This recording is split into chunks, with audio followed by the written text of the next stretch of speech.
What does your body feel like in zero gravity? What inspires you to become an astronaut? What exercise do you do, and do you sweat in space? Would a yo-yo work in microgravity? So it works.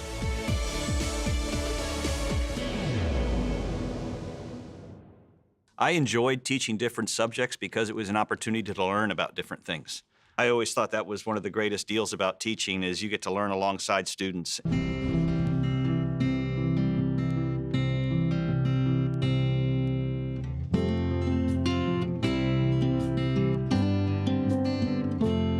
Yeah, it wasn't a single point in time where I really decided to become a teacher. I was right out of university. I was working at the Environmental Protection Agency. I was actually out at lunch and was on my way back in. And on the television was the Challenger accident, and we lost Challenger that day.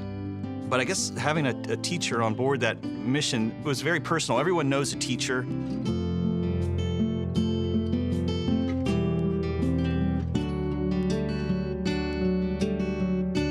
I thought it sent a pretty powerful message as to what NASA thought of the teaching profession. They recognized then that there's some really talented people working in our nation's public schools. And that kind of planted a seed about, that's a really kind of a unique profession that I hadn't really considered. And kind of a confluence of events kind of shaped my decision to go into teaching. And it was a really rich and rewarding career.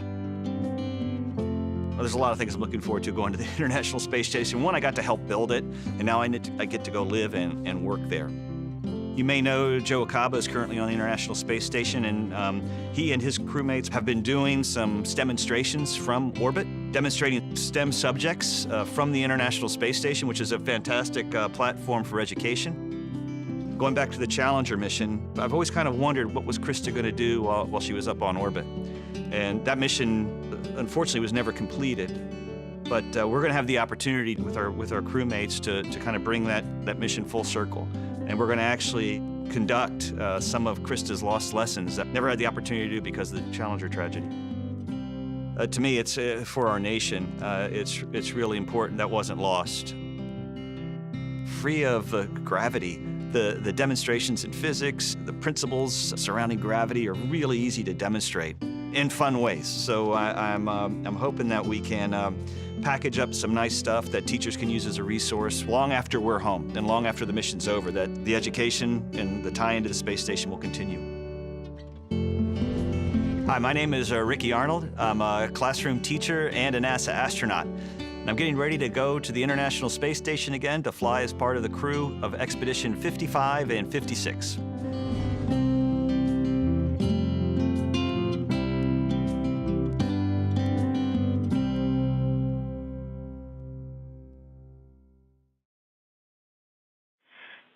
Station, this is Houston. Are you ready for the event? Station is ready for the event. Challenger Center, this is Mission Control Houston. Please call station for a voice check. Station, this is Challenger Center. How do you hear me? We have you loud and clear, and welcome aboard the International Space Station.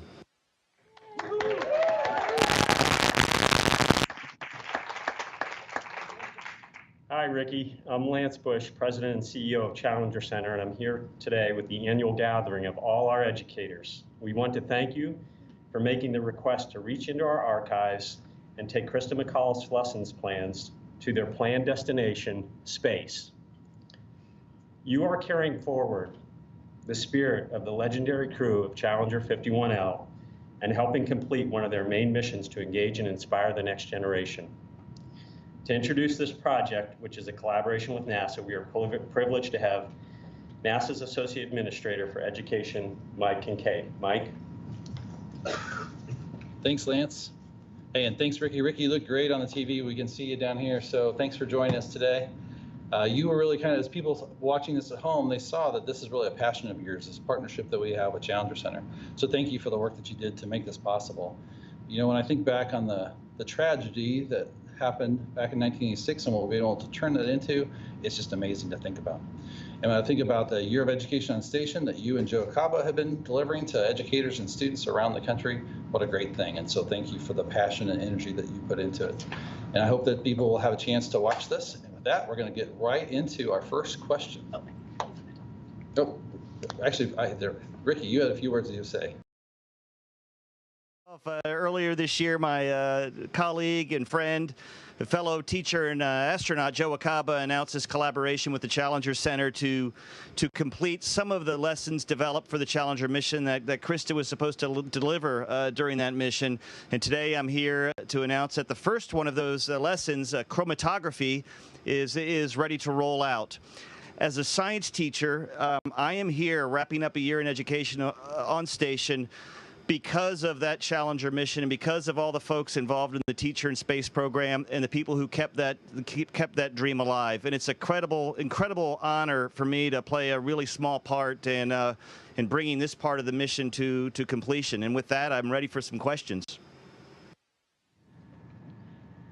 Awesome. I'm Libby Torbeck from the Challenger Center in Normal, Illinois, and I was wondering if you could add one more lesson to Krista's lessons, what would you want to teach or demonstrate?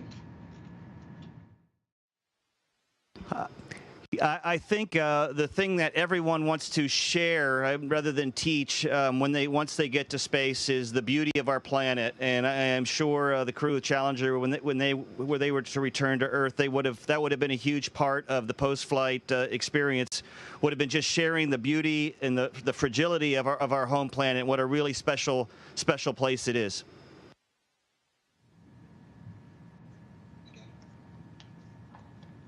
Hello, I'm Norman Jensen from Las Cruces, New Mexico.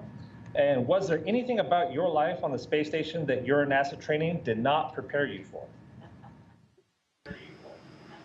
This microgravity. It's a really challenging environment to work in. It's a fun environment, but it's a really challenging environment, and there's just no way to prepare for it on Earth. We can get a few seconds of simulated microgravity in aircraft, but living and working in it is a real challenge, and there's a steep learning curve to figure out how to do all the things we're asked to do.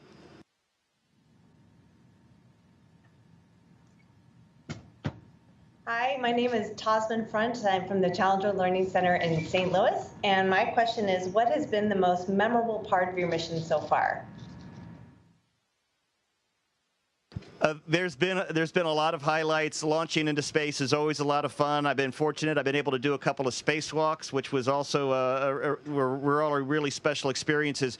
But like any experience, it's really the people you share it with that make it memorable and special. And I've been really fortunate with the crew I've had up here, the crew that's already returned home, and all the amazing people on the ground who have made this possible. So that has been the most rewarding part for me so far.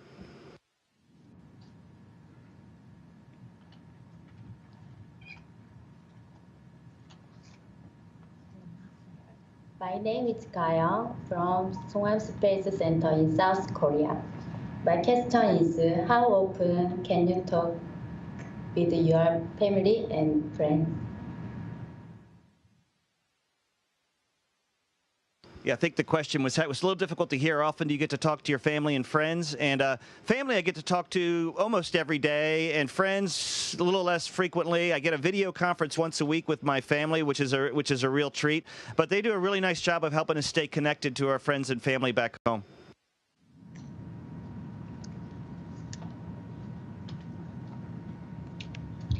Hi, I'm Lauren Phipps from Washington, D.C. What do you do during your free time?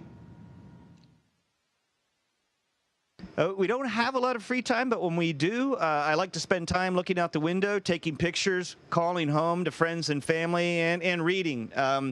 There's something really pleasant about being here and reading stories about places on Earth that you're either flying over or that you'd like to visit, and I find that to be a really relaxing, rewarding way to spend time.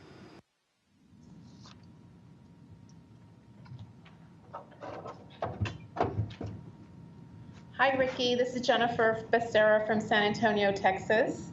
Oh. If you were to go back into the classroom, what experiment or research from the space station would you duplicate with students? I would certainly do my due diligence trying to connect students directly to what's going on. We have on here on the space station. We have a lot of opportunities for kids to develop payloads and fly them on the space station, and I would certainly work to encourage people, my students, to try to get involved in that. The second thing I think I would spend more time doing is just developing those teamwork and cooperation skills that are absolutely critical up here. The only way this whole thing, this miracle, stays in orbit and gets done the things that it's supposed to get done is because of the sense of teamwork across international boundaries and amongst the crew and with the ground. And I would really spend a lot of time focusing on those skills.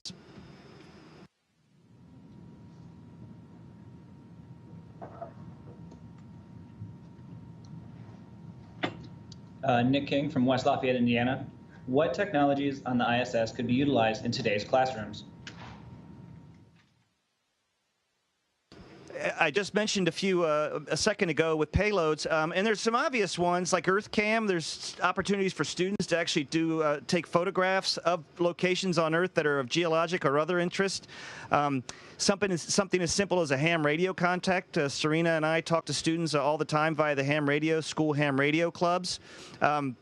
But one thing that I think we need to start taking a better advantage of is the opportunity for distance learning, connecting students at a distance to remote locations so they can actually experience, not firsthand, but pretty close to science happening in the field. We are distantly controlled. We have distance interaction every day with the ground, and I think that is something that we can really take to the classroom to connect kids to science occurring as it happens in the field.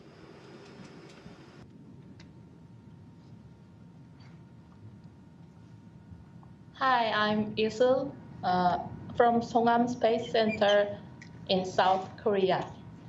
And how do astronauts do their laundry? We're really lazy about laundry up here. No, clothes are a precious commodity. Anything you have to fly to space is a precious commodity. So we wear our clothes for quite a while, and then we're done with them.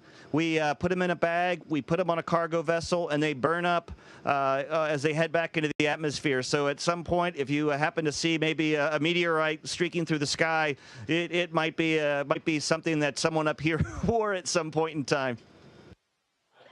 Thank you. Hi, I'm Susan Borland from Tallahassee, Florida. What do you see as the value of the International Space Station and space exploration?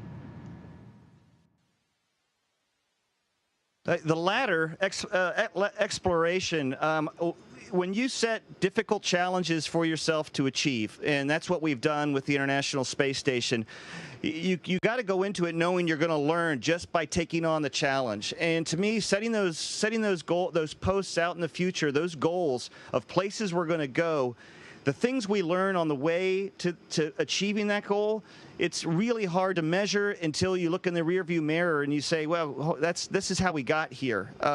So I think it's really important for human beings, individuals to have goals, and I think it's really important for humans as a species to have those goals and accept those challenges. The International Space Station, to me, is an incredibly amazing for the science. But the overarching objective for me that really resonates is just the international cooperation. Humans as a species have decided to build this facility.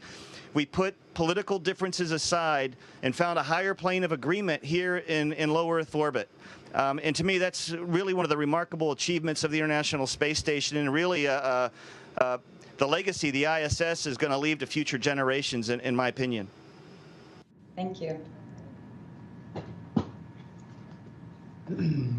Hello there, Ricky. It's certainly an honor. I'm Clay Tomlinson from Washington, D.C. If you could be involved in any NASA mission, past or future, which one would you choose?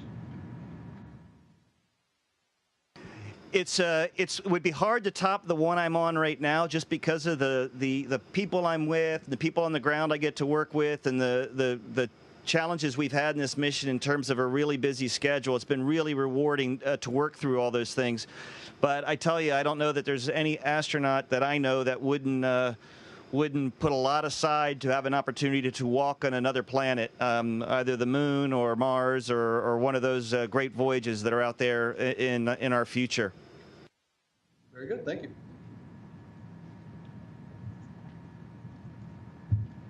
Hi, Ricky. My name is Brenda Gift, and I'm with the Educational Service Center of Lake Erie West and Challenger Learning Center in Oregon, Ohio. My question is, what helps you stay motivated during complex tasks?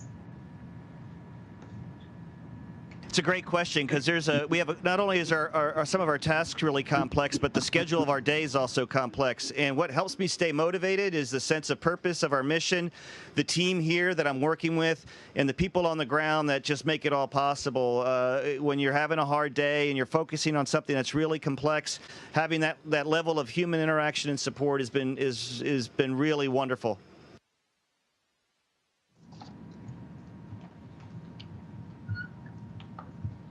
Hi, Ricky. Joe Kitchens from Normal, Illinois. Which of Krista's lessons did you enjoy teaching most, and were any of the lessons challenging to do in space?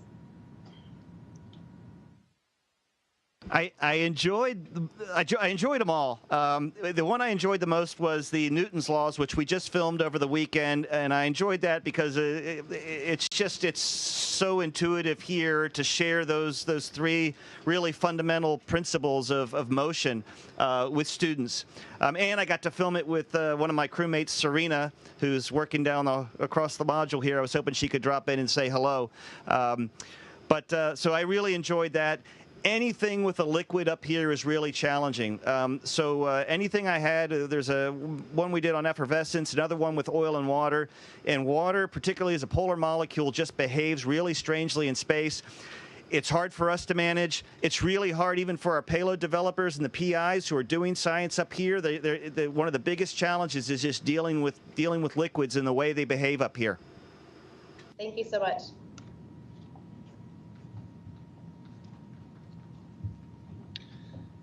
Hi, Ricky. It's Rick Varner from San Antonio College. Do you notice any physical changes between your shuttle flight on STS-119 and this long duration flight?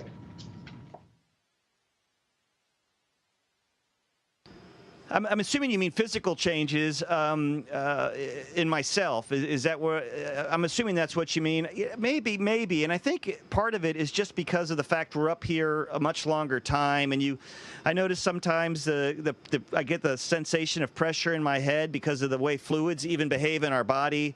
I don't really remember that from a shuttle mission, but a shuttle mission, it's such a short period of time, and you're not really focusing too much on yourself. You're focusing on getting the job done and getting home safely. And here you just have more time to notice some of the subtle differences that you might not notice on a shuttle mission. Thank you.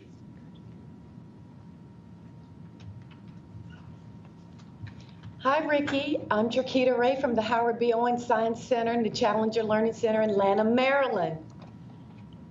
Do the Krista McAuliffe lessons withstand the test of time, or are there things you had to change? Hello, Maryland. Yeah, and Krista was a graduate of Bowie State University, if I remember correctly, so which is the town where I grew up. I think they absolutely stand the test of time. They're really basic foundational scientific principles that you would be working on a classroom today, and I think the lessons, without a doubt, hopefully will be stuff that is relevant and useful in any classroom around the world. Awesome. Thanks, Ricky. Hi, I'm Catherine Brown from New York, New York. And my question is, what advice would you give to teachers who are interested in bringing STEM and space specifically to life in their classrooms? It's a great question, and it's the most challenging thing in education right now because of the way we measure learning. And I'm probably preaching to the choir on this, but we really need to focus on connecting children directly to science and the process of science, so they understand it's not just a collection of facts that you can measure on a test. It's actually a process that is self-correcting with time. And so just immersing them as best you can in the actual process of science, and I think all the facts and the stuff that go along with that will grow with the process. I know that's a really challenging in today's environment, but I think that's really what we need to be focused on as a country as we move forward in STEM education. Thank you. So Ricky, we are about out of time, but I do have a special guest that I wanted to introduce to you that you will know well. Those who are watching on TV, this is June Scobie Rogers. Hello, Ricky. Thank you. Thank you Hello. so much. From the day after the Challenger accident, when I knew that NASA would continue the mission, I prayed that we could continue the education mission. And we've been doing it. All the people in your audience here have been doing that. But you give us the culmination of the dream for Krista's lessons to come to life. Thank you so much.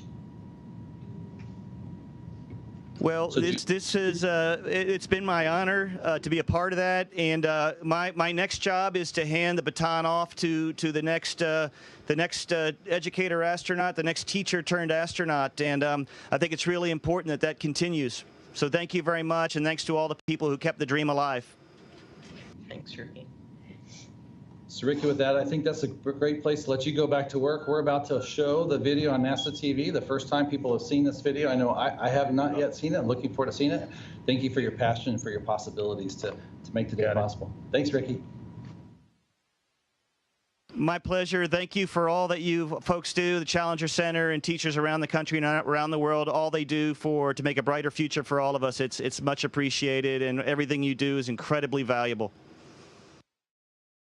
Station, this is Houston ACR. That concludes the event. Thank you to all participants from the Challenger Center station. We are now resuming operational audio communications. So, for those of you watching at home, this is our chance to see the first video from Krista's Lost Lessons. Challenger in Houston, we have good video. We're ready for your lesson. Go ahead, Krista. Okay. Good morning. This is Krista McAuliffe, live from the Challenger. We have main engine start. 4, 3, 2, 1, and liftoff. Liftoff of the 25th Space Shuttle mission, and it has cleared the tower.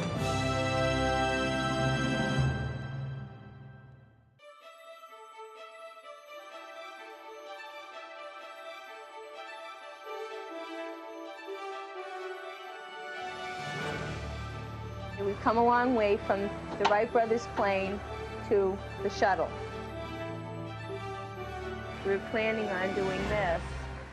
Hi, my name is Ricky Arnold. I'm a classroom teacher and a NASA astronaut. I've always kind of wondered what was Krista going to do while she was up on orbit. And we're going to actually conduct some of Krista's lost lessons that were never had the opportunity to do because of the Challenger tragedy.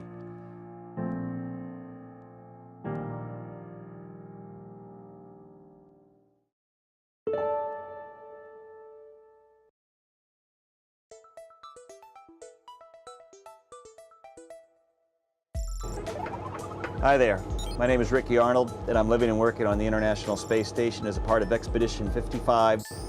Today we're experimenting with chromatography.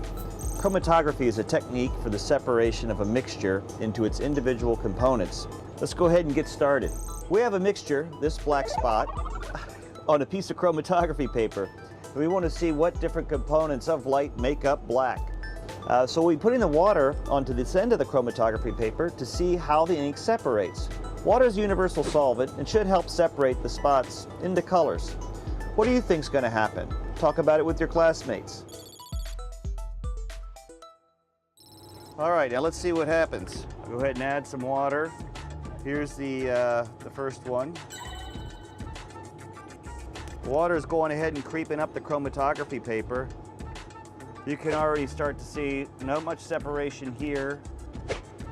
Very little on this black one, but you can actually see the reds, greens, and yellows starting to separate and make their way up the chromatography paper. The substances, now in liquid form, travel over the solid, the paper, at different speeds, causing them to separate into the component parts. Now that we know what black ink separates into, let's think about how the water was able to move through the paper. I put a drop of water in just one spot, but as you can see, it moved along the paper on its own. How does it do that? Well, it happens through a process called capillary action.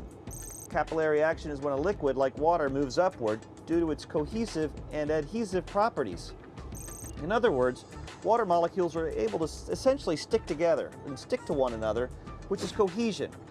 And they can also stick to a surface or a container, in this case the paper, in a process called adhesion, and that adhesion pushes it upwards. This happens in microgravity and on Earth. You could try another experiment with chromatography with your parents or your teacher. Grind up some green leaves into a real fine pulp and use some acetone or nail polish remover instead of the water. Leaves are green because they have a chemical called chlorophyll in them, a chemical that can use sunlight to make sugar and oxygen through a process called photosynthesis. However, there are other chemicals in leaves that do the same job, but we just don't see them until fall when the chlorophyll breaks apart. Another way to see fall colors any time of year is to use chromatography. Well, now that we've done this experiment in microgravity, think about how this might look different on Earth. Will the material setup be the same? Will water behave in the same way? Will the same separations happen? Discuss it with a friend, then give it a try. Thanks for participating in our experiment today. I'm Ricky Arnold. We'll see you next time.